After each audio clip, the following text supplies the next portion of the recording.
Hello guys. स्वागत है आपका अपने यूट्यूब चैनल स्टडी विद अमन कुल में। आज हम लाए हैं शिक्षा निदेशालय राष्ट्रीय राजधानी क्षेत्र दिल्ली का आपका अभ्यास प्रश्न पत्र जो कि 2022-23 सेशन का है और हिंदी का है आपका क्लास 10th के बच्चों के लिए। 3 घंटे का पेपर है आपका 80 मार्क्स का। इस पेपर को हम सॉल्व करेंगे आज। तो सबसे पहले निर्देश पढ़ लेते हैं। 2 खंड है, खंड का और खंड का यानी सेक्शन ए में आपको एक तो गद्यांश है और एक पद्यांश है। और खंड का में आप और जो खंड का है इसमें आपको सारे जो क्वेश्चन है वो एमसीक्यू टाइप में मिलेंगे। प्रश्न पत्र में दोनों खंडों में सारे मिला के 17 क्वेश्चन है। सभी क्वेश्चन आपको करने हैं और आपको सारे लाइन वाइज ही करने हैं। सेक्शन ए में 10 प्रश्न है जिनमें से उप प्रश्नों की संख्या यानी उसके सब पार्ट्स में 49 है। आपको निर्देश का पालन करके 40 प्रश्न ही करने हैं। और खंड का में 7 प्रश्न हैं और आपको सभी के सामने विकल्प दे रखे हैं। तो सबसे पहले स्टार्ट करते हैं खंड आ से, अपठित पद्यांश। वैसे तो सबसे पहले क्वेश्चंस पढ़ने होते हैं, तो आप जब पेपर करेंगे तो अपना क्वेश्चन पढ़ेंगे, देन आप पैराग्राफ को पढ़ेंगे। बट यहाँ मैं आपको समझा रही हूँ तो मैं पहले पैराग्राफ आपको पढ़ के सुना देती हूँ। तो गद्यांश है, इसे पढ़ना है, 5 नंबर का आपका है। इससे रिलेटेड 5 क्वेश्चन आपके आएंगे।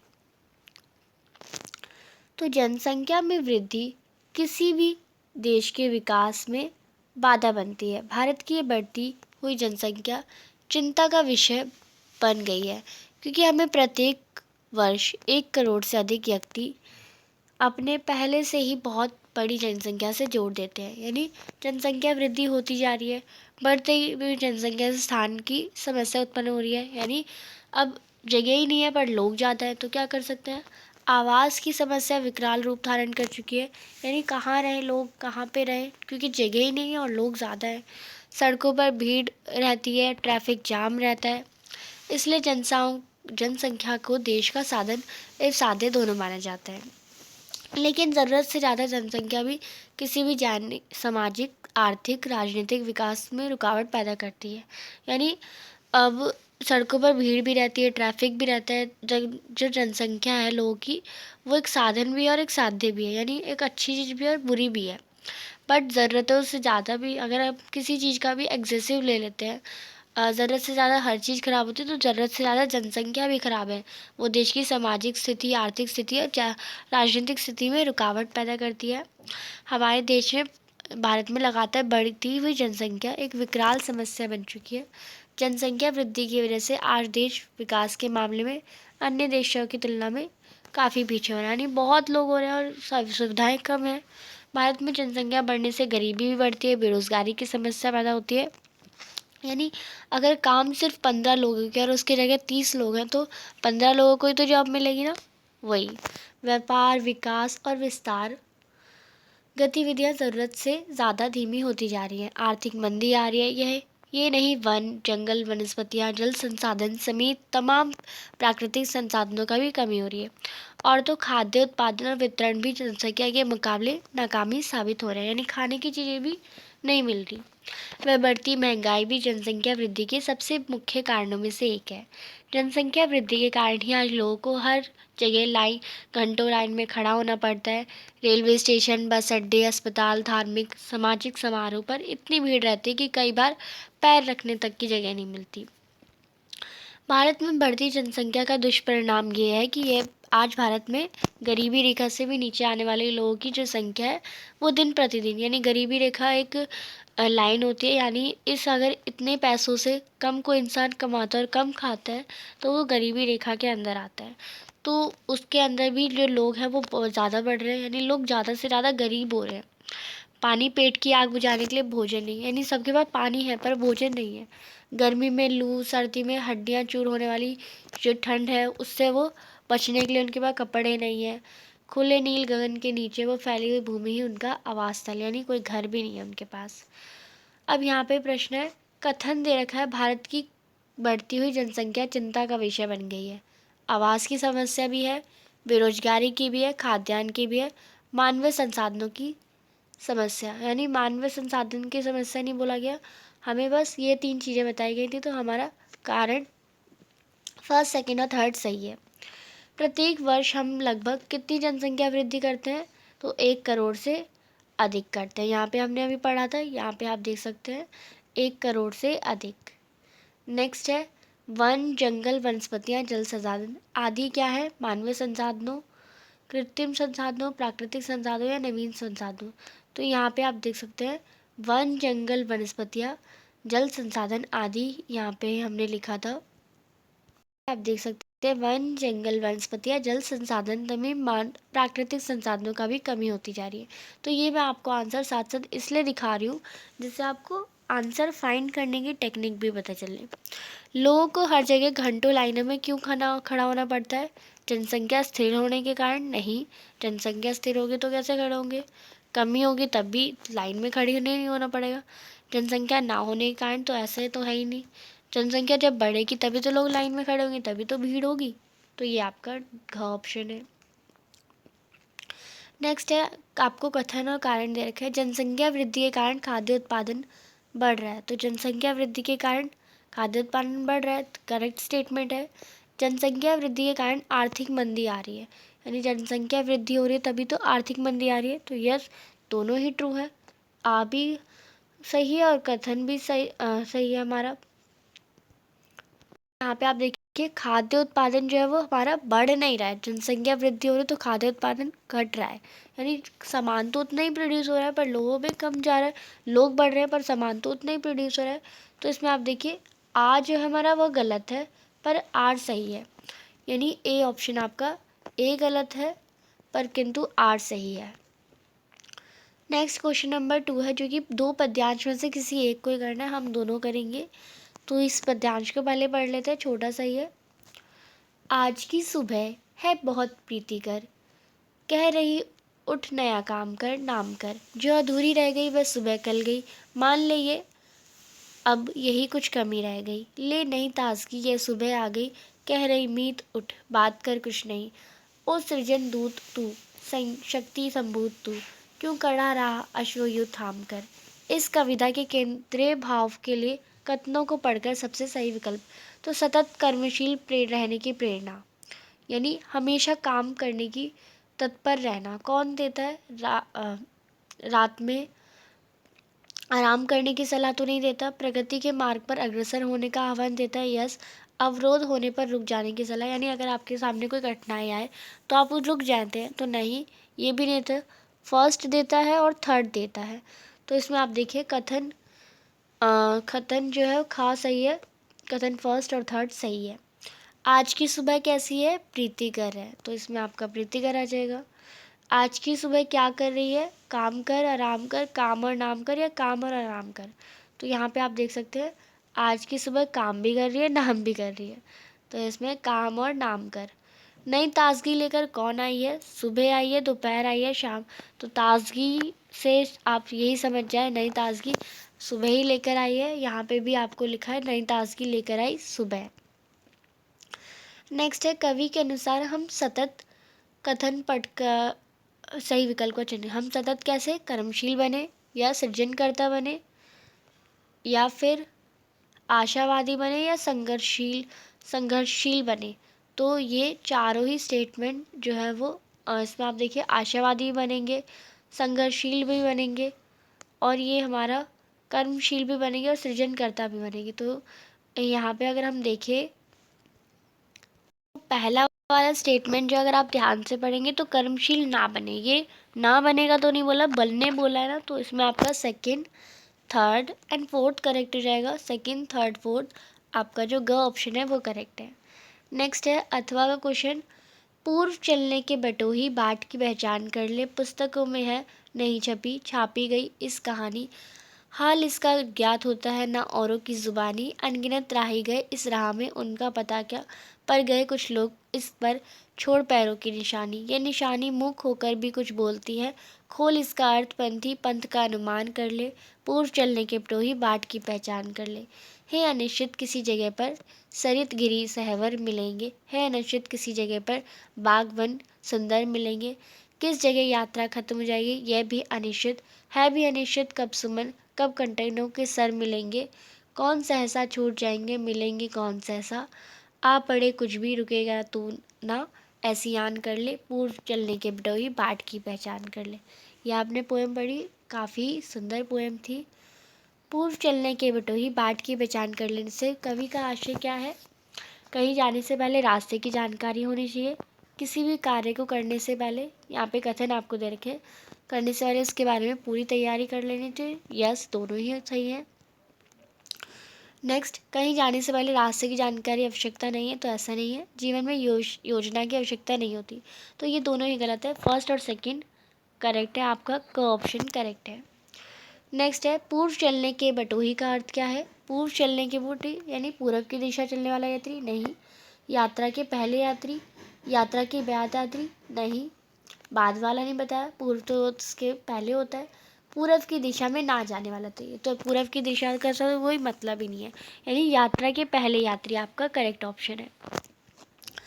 आ पड़े कुछ भी, रुकेगा तू ना, ऐसी आन कर ले, इसका अर्थ क्या होगा? कठिनाई में रुक जाने का संकल्प, यानी कुछ भी आ जाएगा ना तो रुकेगा नहीं, ऐसी आन कर ले, यानी ऐसा मान ले। तो आ पड़े कुछ भी, रुकेगा तू ना, ऐसी आन कर ले, इसका अर्थ होगा कठिनाई में रुक जाना, तो नहीं, कठिनाई में रुक कैसे रहेगा? कठिनाई में सहायता करना भी नहीं होगा। कठिनाई में नहीं रुकने का संकल्प, ये होगा। सहायता नहीं करने, सहायता वाला तो हट ही जाएगा।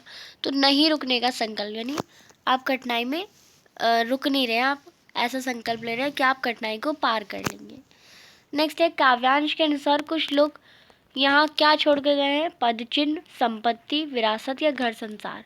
तो कुछ लोग पद चिन्ह छोड़ के गए। पद चिन्ह का मतलब ये नहीं कि पैरों के निशान, वो अपनी ऐसी चीज़ें, अपनी चीज़ें छोड़ के गए कि जिनमें हम उन्हें याद रखते हैं, ऐसे काम वो करके चले गए हैं। नेक्स्ट है, पांचवा प्रश्न, कथन या आर को उपयुक्त विकल्प चुनिए। खोल इसका अर्थ पंथी, पंथ का अनुमान कर ले, समझदार के लिए इशारा ही काफ़ी है। इसमें आपको बताना है, तो इसमें जो सेंटेंस है, खोल इसका अर्थ पंथ, पंथ का अनुमान कर ले, यानी इसको मतलब इसके बारे में तू जान ले, और दूसरा है हमारा समझदार के लिए इशारा ही काफ़ी है। तो ये दोनों ही इसके अंतर्गत में है, तो इसमें आपका ग ऑप्शन जो है संदर्भ में सही आपका हो जाएगा। नेक्स्ट है, रचना के आधार पर वाक्य भेद है। पहला है, उसने झूठ बोला इसलिए दंड पाया। सरल वाक्य में बताना है, तो सरल वाक्य एकदम इसे सरल करना है। संयुक्त वाक्य में और लग जाता है, और मिक्स वाक्य में वो पहला वाक्य दूसरे वाक्य पे आश्रित होता है, और इसलिए, जो कि वगैरह से हम ऐड कर सकते हैं। तो उसने झूठ बोला इसलिए दंड पाया, और लग गया है, संयुक्त वाक्य हो जाएगा, पहला तो गलत है।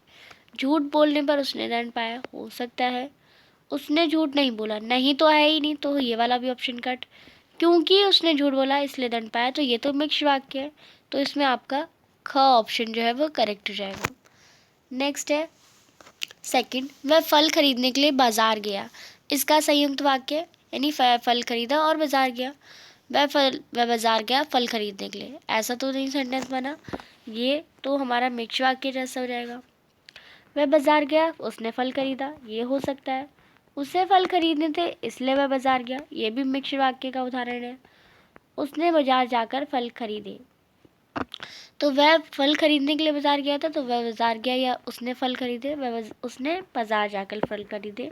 यहाँ पे दो अलग अलग सेंटेंस है, जॉइंट नहीं हुआ, तो इसमें आपका घ ऑप्शन जो है वो करेक्ट है। नेक्स्ट है, तुम बस रुकने के स्थान पर चले आओ। इसका मिक्स वाक्य क्या होगा? बस रुकने के स्थान पर तुम चले आओ, यहाँ बस रुकती है, तुम यहीं आ जाओ। तुम वहाँ पर जाओ जहाँ बस रुकती है, तुम वहाँ पर जाओ जहाँ बस नहीं रुकती, तो बस नहीं रुकती। और ये दोनों सेंटेंस तो अलग अलग हैं, तो ये तो हो ही नहीं सकते। बस रुकने के स्थान पर तुम चले आओ, ये सेम वही सेंटेंस आपको लिख के दे रखा है, बस उल्टा फेरा फेरी कर दी। बट यहाँ पे ग ऑप्शन, तुम वहाँ पर जाओ जहाँ बस रुकती है, क्योंकि पहला वाक्य दूसरे वाक्य पे आश्रित है, ग ऑप्शन करेक्ट हो जाएगा। फिर है, इसमें से मिक्स वाक्य की पहचान है। अमन बीमार है इसलिए स्कूल नहीं आ गया। इसमें मिक्स वाक्य आपको बताना है, तो अमन बीमार है इसलिए स्कूल नहीं गया। अमन इसलिए स्कूल नहीं गया क्योंकि वह बीमार है। अमन बीमार होने के कारण स्कूल नहीं गया। अमन बीमार था, वह स्कूल नहीं गया, तो ये वाला ऑप्शन तो ख़त्म ही हो गया, क्योंकि मिक्स वाक्य नहीं है। फिर अमन बीमार होने के कारण, तो यहाँ पे अमन बीमार होने के कारण, तो ये पूरा अपना वाक्य नहीं बना रहा। अमन इसलिए स्कूल नहीं गया, यस, ये एक पहला वाक्य, और क्योंकि वह बीमार था, ये इसका आश्रित वाक्य है। इसमें आपका ख ऑप्शन करेक्ट हो जाएगा। नेक्स्ट है, 2 कॉलम दे रखे हैं, आपको सही सम्मिलित करने हैं। तो क्रिया विशेषण उपवाक्य आपके सिलेबस में नहीं है, बट ये इससे रिलेटेड क्वेश्चन, संज्ञा उपवाक्य में जहाँ भी की लग जाए और वो कर्ता से जुड़ रही हो की, तो वो संज्ञा उपवाक्य में है। और विशेषण उपवाक्य में क्या होता है कि जो कि, जब से, जैसे वाले शब्द से जहाँ से हम इसे यूज़ कर सकते हैं। और क्रिया विशेषण जो हमारा जो वाक्य है वो क्रिया पे ही पूरा क्रिया पे ही डिपेंड हो, तो वो हमारे सेंटेंस होते हैं। तो संज्ञा वाक्य आप कह सकते हैं, शिक्षक ने कहा, ये कर्ता हमारा की से जुड़ा हुआ है कि आज छुट्टी है, तो कर्ता से जुड़ा हो तो ये वाला इससे ऑप्शन हो जाएगा। जो विद्यार्थी समय गवाते हैं वह बाद में पछताते हैं, तो जो लगा है तो ये हमारा विशेषण उपवाक्य हो जाएगा। देन जब मैं घर पहुंचा तब बारिश हो रही थी, तो जब मैं घर पहुंचा तब बारिश हो रही थी यानी क्रिया हुई है, यानी कुछ हुआ है, तो ये क्रिया विशेषण हो जाएगा। तो फर्स्ट का सेकंड हमारा इन तीनों ऑप्शन में है, इन तीनों में फर्स्ट सेकंड है। देन सेकंड का हमारा थर्ड, तो सेकंड का थर्ड हमारा ख ऑप्शन ही है, बाकी फर्स्ट है जो कि गलत है, आपके ख ऑप्शन करेक्ट हो जाएगा। नेक्स्ट है चौथा प्रश्न, मुझसे फल खाया जाए। तो अब यहाँ पे थोड़ा ऑप्शन में मिस्टेक्स है, यानी यहाँ पे भाववाच्य की पहचान हम द्वारा से लगा के करते हैं। तो मुझसे फल खाया जाता है, ये तो आपका कर्तवाच्य है। सोहन ने पत्र लिखा, ये आपका कर्मवाच्य हो जाएगा। और अब मुझसे चला नहीं जाता, ये आपका भाववाच्य हो जाएगा। यहाँ पे सोहन के द्वारा पत्र लिखा, ये आपका आंसर करेक्ट होता, और इसमें थोड़ी गलत हो सकता है। नेक्स्ट इसमें आप ऑप्शन पे टिक करना है, फर्स्ट का फर्स्ट ही है, तो ये आपका सेकंड का सेकंड ये ऑप्शन में नहीं है। तो आप इसमें ऐसे भी कर सकते हैं, क्योंकि ऑप्शंस में गड़बड़ी है और आपके क्वेश्चन से भी गड़बड़ी है, तो आप इसमें अब मुझसे चला भी नहीं जाता, तो भी है, तो हम इसे कर्तवाच्य में भी ऐड कर सकते हैं, क्योंकि भी ऐड हुआ है। नेक्स्ट फर्स्ट, ये हमारा थर्ड का फर्स्ट हो जाएगा हमारा। नेक्स्ट आपका फर्स्ट, मुझसे फल खाया जाता है, ये खाया जाता है कि हमारा भाव हुआ है, ये आपका कर्मवाच्य में आता है। नेक्स्ट सोहन ने पत्र लिखा, वो भाववाच्य में आ जाएगा, तो ये आपका इसमें, तो आप इस क्रोनोलॉजिकल ऑर्डर में ला लेंगे। मुझसे फल खाया जाता है, ये आपका भाववाच्य। सोहन ने पत्र लिखा, कर्मवाच्य। मुझसे फल, अब मुझसे चला भी नहीं जाता, कृतवाच्य हो जाएगा। तो आप इसमें फर्स्ट का सेकंड है का ऑप्शन आप टिक कर लेंगे, और इस क्वेश्चन को एक बार अपनी टीचर से भी पूछ लेंगे, जिससे वो कंफर्म हो जाएंगे, क्योंकि इसमें सेंटेंस की आपको पूरा सेंटेंस नहीं दिया है। नेक्स्ट है, इनमें कर्मवाच्य का उदाहरण है, कर्मवाच्य का हम द्वारा से ही डोनेट करते हैं। ये हमारा कर्तवाच्य, रचना गीत गाती है, रचना से गीत गाया नहीं जाता, ये भाववाच्य का हो जाएगा। रचना द्वारा गीत गाया जाता है, तो ये करेक्ट है। रचना कविता लिखती है, तो कविता तो है ही, ये हमारा कविता के लिए कर्मवाच्य है, तो इसमें ग ऑप्शन आपका करेक्ट है।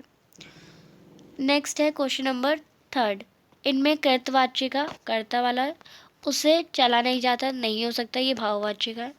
रीमा पुस्तक पढ़ रही है, ये हो सकता है। रोशन से चला नहीं जाता, ये भी नहीं, ये हमारा भाववाच्य का हो जाएगा। सुशील द्वारा 3 ताल बजाया गए, तो ये द्वारा यानी कर्मवाच्य हो जाएगा, ये भी नहीं होगा, आपका इसमें ख ऑप्शन करेक्ट है। नेक्स्ट है, दिनेश फुटबॉल नहीं खेलता, इसका भाववाच्य होगा। दिनेश से फुटबॉल नहीं खेला जाता, हो सकता है। फुटबॉल नहीं खेलता है दिनेश, ये तो सेंटेंस ही उल्टा है। दिनेश फुटबॉल खेलता है, तो ये तो उल्टा ही हो गया, यहाँ पे तो नहीं बोला गया है, तो ये भी नहीं होगा। दिनेश से फुटबॉल खेला जा सकता है, तो इसमें नहीं पूछा गया, तो इसमें आपका का ऑप्शन ही करेक्ट हो जाएगा। नहीं बोला गया ना, तो आपको नहीं लेना है, अगर हाँ बोला जाता है तो हाँ ही लेना है, तो फिर सेंटेंस में छेड़खानी नहीं करनी, तो इसमें आपका का ऑप्शन हो जाएगा। नेक्स्ट है, रीमा द्वारा चित्र बनाया जाता है, इसका कर्तवाच्य क्या हुआ। रीमा से चित्र नहीं बनाया जाता, ऐसा तो है नहीं, रीमा से बनाया जाता है, ये हमें बनाना है, तो रीमा से चित्र बनाया जाता है, या रीमा चित्र बनाती है, या रीमा चित्र बना सकती है, हमें उसकी एबिलिटी नहीं बनानी। रीमा चित्र बनाती है या रीमा से चित्र बनाया जाता है, तो इसमें आपका रीमा चित्र बनाती है, इसका कर्तवाच्य यही हो जाएगा, इसमें आपका ग ऑप्शन आ जाएगा। नेक्स्ट है, पद परिचय बताने हैं। तो पद परिचय बताने का मैं आपको एकदम सिंपल तरीका बताऊंगी जिससे आपको समझ आ जाएगा। आपको सबसे पहले लिखना है लिखता है, इस वर्ड की पद परिचय बताना है। आपका एमसीक्यू में आएगा तो आपको ऐसे ही करना है। आपको नहीं पता कि ये सकर्मक क्रिया कर्मक क्रिया है, आपने लिख ली चारों ऑप्शन में सकर्मक क्रिया, यानी ये वाला ऑप्शन तो सब में सिमिलर है। फिर नेक्स्ट, राजू करता है हमारी, तो करता सब में करता ही है, तो ये भी हमारा सही है। यहाँ तक तो हमने देख लिया कि सब में सेम ही है।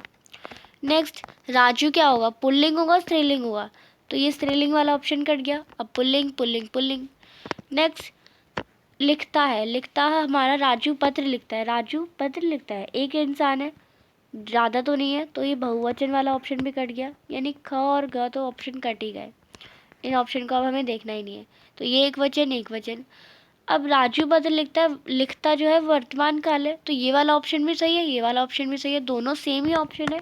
तो आप अगर कभी ऐसा आ जाए कि दोनों सेम ऑप्शन आ जाए तो आप क और ख दोनों ही लिख के आ जाए, क्योंकि सीबीएसई कोई सी भी मार्किंग कर सकती है, दोनों ही ऑप्शन आपके सेम है। नेक्स्ट, कबीर निर्गुण भक्ति द्वारा धारा के कवि थे, तो कबीर क्या है, व्यक्तिवाचक संख्या है, तीन चारों में सेम है। यस, कबीर तो एक ही इंसान है, तो ये बहुवचन वाला ऑप्शन तो कट गया, तीन, एक वचन एक वचन एक वचन। अब कबीर जो है स्त्रीलिंग भी नहीं है, लड़की नहीं है, वो लड़के हैं, तो ये वाला ऑप्शन भी कट गया आपका, और ये वाला ऑप्शन भी कट गया।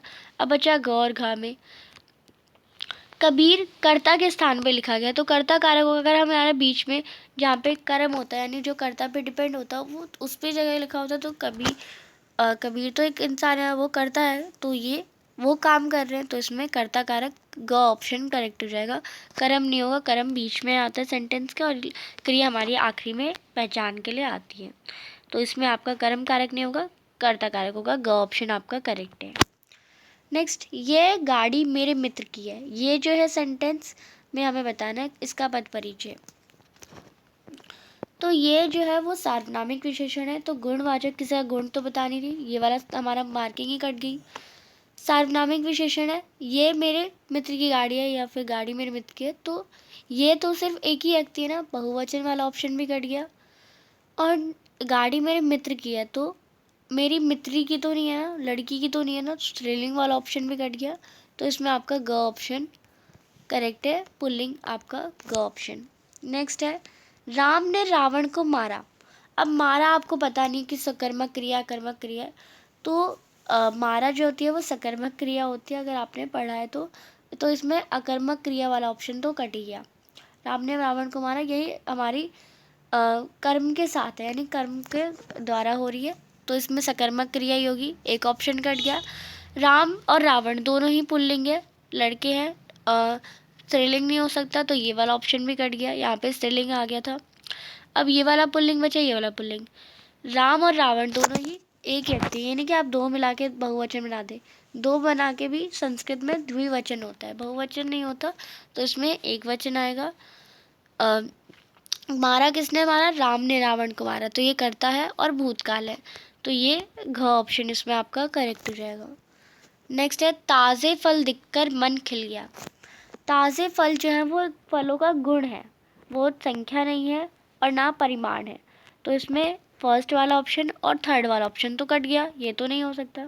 गुणवाचक विशेषण हो सकता है, फल भी बहुत सारे हैं, बहुवचन भी सही है, फल स्त्रीलिंग में नहीं हो सकता, और यहाँ पे गुलाब उसका विशेषण तो है ही नहीं। ताज़े फल पुल्लिंग में होता है, और जो ताज़े का जो विशेषण का विशेष है वो फल है, तो इसमें भी आपका ख ऑप्शन करेक्ट है। नेक्स्ट है अलंकार है, छठा प्रश्न, अलंकार पर आधारित प्रश्न आपको दे रखे हैं, किन्हीं चार प्रश्नों के उत्तर। मैंने अभी तक जितने भी क्वेश्चन कराए उनमें मैंने सारे ऑप्शंस करवाए हैं, आपको कोई भी नहीं आता तो, क्योंकि 6 में से सिर्फ 5 में से सिर्फ 4 को ही करने होते हैं, तो आपको 4 ही करने हैं। पहला है, सुबरन को ढूंढत फिरत कवि व्यभिचारी चोर इस चौपाई में प्रयुक्त अलंकार, तो सुबरन को ढूंढत फिरत, इसमें एक शब्द के 3 अर्थ है, कवि व्यभिचारी चोर, तो ये एक शब्द के जब 2 से ज़्यादा अर्थ हो जाते हैं तो वो श्लेष अलंकार हो जाता है। नेक्स्ट है, पाहुन जियो आए हो गाँव में शहर के। पाहुन जो होता है वो दामाद के लिए वर्ड यूज़ होता है, तो वो गाँव में शहर के आए हैं, यानी जो हवाएं हैं वो मतलब एक हमारी जो प्रकृति को दामाद से डोनेट करा गया, तो वो आपका मानवीकरण अलंकार होगा। नेक्स्ट, मेघ आए बड़े बन ठन के संवर के। तो मेघ क्या बन ठन के संवर के आ सकते हैं? नहीं आ सकते ना। तो ये प्रकृति की मानव से तुलना करी गई है, तो इसमें मानवीकरण हो जाएगा। नेक्स्ट है, आगे नदियाँ पड़ी अपार, घोड़ा कैसे उतरे पार, राणा ने सोचा इस पार, तब तक चेतक था उस पार। अब इसमें आप समझ गए होंगे, पढ़ के ही, यानी राणा जी यानी राजा ने सोचा ही, और वो जो घोड़ा था वो उस पार पहुंच गया। यानी वो सोच रहे थे कि इस पार कैसे जाएगा और वो पहुंच गया। तो ये कुछ ज़्यादा बढ़ा चढ़ा के नहीं बोला है कि वो सोच ही ले और वो पहुंच भी गया, तो ऐसा नहीं होता है। ये अतिशयोक्ति अलंकार होगा, यानी बहुत अतिशयोक्ति अलंकार का अर्थ ही होता है कि वो बहुत बड़ा चढ़ा के बात हुई है। उत्प्रेक्षा नहीं होगा, मनु मानो जनु जानो से हम इसका देखते हैं। श्लेष में एक शब्द के 3 अर्थ होते हैं और अनुप्रास अलंकार में वर्ण की आवृत्ति होती है, तो ये तीनों ही नहीं हो सकते। नेक्स्ट 5वां है, सिर फट गया उसका वहीं, मानो अरुण रंग का घड़ा। सिर फट गया यानी अब यहाँ पे आपको और कुछ नहीं देखना, मानो वर्ड दिख गया, उत्प्रेक्षा अलंकार टिक करके आ जाओ आप। जहाँ भी मनु मानो जनु जानो ऐसे शब्द हो वहाँ पे आप उत्प्रेक्षा अलंकार यूज़ कर सकते हैं, वो आपका करेक्ट है एकदम। नेक्स्ट 7वां प्रश्न है, इस गद्यांश को पढ़कर आपको क्वेश्चंस के आंसर करने हैं। अमरुद्दीन का जन्म डुमरांव बिहार के संगीत प्रेमी परिवार। अमरुद्दीन कौन थे? बिस्मिल्लाह खानी थे। 5-6 वर्ष डुमरांव यानी बिहार में ही थे, बिताकर वह नाना के घर कहाँ चले गए? नाना का घर यानी ननिहाल, नाना का घर ननिहाल, काशी में गए वो। डुमरांव का इतिहास में कोई स्थान बनता हो ऐसा भी लगा कभी भी, यानी मतलब डुमरांव वहाँ पे वो पैदा हुए, पर कोई इतिहास में बात हुई तो हाँ ज़रूर हुई। शहनाई और डुमरांव जो है वो एक दूसरे के लिए उपयोगी में है, क्योंकि जो शहनाई जो होती है उसमें एक रीढ़ होती है, बजने के लिए प्रयोग होता है। वो अंदर से ना रीढ़ अंदर से पोली होती है जिसके सहारे शहनाई को फूंका जाता है। तो रीढ़ जो नरकट एक प्रकार की घास होती है उससे बनाई जाती है, जो सिर्फ डुमरांव के सोन नदी के पास के किनारों में पाई जाती है। इसलिए डुमरांव जो जगह है और शहनाई एक दूसरे के लिए उपयोगी है। इतना ही महत्व है इस समय डुमरांव की, जिसके कारण शहनाई जैसा वाद्य बजता है। फिर अमरुद्दीन जो हम सबके प्रिय हैं, यानी अपने उस्ताद बिस्मिल्लाह खान साहब हैं, उनका जन्म स्थान भी डुमरांव ही है। इसके परदादा उस्ताद सल्लार हुसैन खान हैं जो कि डुमरांव के निवासी हैं, और बिस्मिल्लाह खान उस्ताद पैगंबर बख्श खान यानी उनके पिता का नाम, और मिट्ठन के छोटे साहबजादे, मिट्ठन उनकी माता का नाम, उनके छोटे साहबजादे यानी छोटे बेटे हैं, बड़े बेटे कोई और है। नेक्स्ट, अमरुद्दीन कौन था? अमरुद्दीन कौन है? अमीरुद्दीन ही हमारे बिस्मिल्लाह खान हैं, तो इसमें ग ऑप्शन करेक्ट है। बिस्मिल्लाह खान का जन्म किस परिवार में हुआ? संगीत प्रेमी परिवार में। ऊपर सेंटेंस में भी लिखा है, और ये आपको अगर आपने चैप्टर पढ़ा है ना तो आपको याद भी होगा, तो मैं डायरेक्ट आंसर ही आपको बताती हूँ। तो जन्म किस संगीत प्रेमी परिवार में हुआ है। नेक्स्ट, बिस्मिल्लाह खान का ननिहाल कहाँ है? तो उनका ननिहाल काशी में है। अब कुछ बच्चे इसमें डुमराव कर देंगे, तो ननिहाल डुमराव उनका जन्म का प्लेस है, और काशी उनका क्या है? काशी उनका ननिहाल जहाँ पे उनका नाना का घर है, तो इसमें काशी आ जाएगा। रीढ़ किससे बनाई जाती है? अभी हमने पढ़ा नरकट। पोली उसकी खाली जगह को कहते हैं, नरकट से वो बनाई जाती है, नरकट नामक एक घास होती है। नेक्स्ट, उस्ताद बिस्मिल्लाह खान की माता का नाम, तो मैंने अभी बताया, मिट्ठन जो है उसकी माता का नाम है, पैगंबर बख्श खान उसके पिता का नाम है, सलार हुसैन खान उनके परदादा का नाम है, और अमरुद्दीन खान वो उनका खुद का नाम ही है, तो इसमें आपका मिट्ठन करेक्ट हो जाए। नेक्स्ट, गद्यांश के पाठों के आधार पर आपको प्रश्न बताने के उत्तर देने हैं। एक कहानी ये भी पाठ में लेखिका किसके सर्वाधिक प्रभावित थी?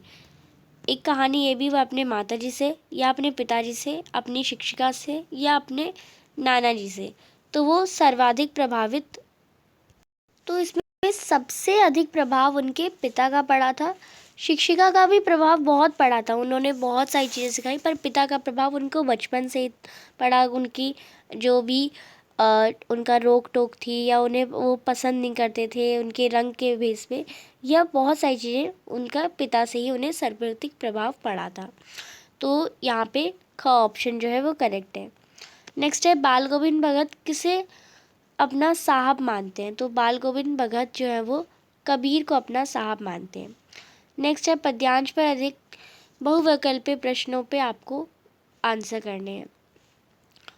तो यहाँ पे है, एक के नहीं, दो के नहीं, ढेर सारी नदियों के पानी का जादू। एक के नहीं, दो के नहीं, लाख लाख कोटि हाथों के स्पर्श की गरिमा। एक के नहीं, दो के नहीं, हजार हजार खेतों की मिट्टी का गुणधर्म। फसल क्या है? और तो कुछ नहीं है, वह नदियों के पानी का जादू है। वह हाथों के स्पर्श की महिमा है। भूरी काली संदली मिट्टी का गुणधर्म है। रूपांतरण है सूरज की किरणों का। सिमटा हुआ संकोच हवा की थिरकन का। तो यहाँ पे प्रश्न है, फसल किसका जादू है? नदियों के पानी का। तो इसमें ख ऑप्शन, ख है करेक्ट हो जाएगा। किसके स्पर्श की गरिमा है फसल? हाथों के स्पर्श की गरिमा है। तो इसमें आपका क ऑप्शन करेक्ट है। भूरी काली संदली किसके लिए कहा गया है? मिट्टी के लिए कहा गया है। तो इसमें आपका मिट्टी के लिए घ ऑप्शन जो है वो करेक्ट है। कवि ने फसल को किसका रूपांतरण कहा है? तो यहाँ पे सूरज की किरणों का रूपांतरण कहा है, ग ऑप्शन। नेक्स्ट है, हवा की थिरकन का स्वरूप क्या है? सिमटा हुआ है। तो इसमें आपका ख ऑप्शन करेक्ट है। 10वां है प्रश्न, पद्य पाठों के आधार पर आपको 2 विकल्प प्रश्न के उत्तर देने हैं। सूरदास के पद में बड़भागी शब्द किसके लिए यूज हुआ है? तो ये गान आपको ये बोला गया ना, उद्धव तुम हो अति बड़भागी, यानी बहुत भाग्यशाली। किसको भाग्यशाली बोला गया? उद्धव को बोला गया, क्योंकि वो कृष्ण जी के पास रहता है। तो ये उद्धव के लिए यूज हुआ है। नेक्स्ट है, उत्साह कविता में कवि ने बादल से क्या आह्वान किया है? कि वो बादल गरजने के लिए उन्होंने आह्वान किया है। तो यहाँ पे आपका जो नेक्स्ट पार्ट है वो हम अपनी नेक्स्ट वीडियो में कंटिन्यू करेंगे, जिसके हम सभी क्वेश्चन के आंसर करेंगे, जो कि बहुत इजी कुछ क्वेश्चन आपके बुक के भी हैं, वो हम अपनी नेक्स्ट वीडियो में करेंगे। चैनल को अभी तक सब्सक्राइब नहीं किया तो प्लीज़ चैनल को सब्सक्राइब ज़रूर करें, और अभी तक में आपको कोई भी डाउट हो तो आप मुझे कमेंट सेक्शन में पूछ सकते हैं। वीडियो अच्छी लगी तो इसे लाइक करिए और दोस्तों के साथ शेयर ज़रूर करिए। Thanks for watching you, bye bye guys.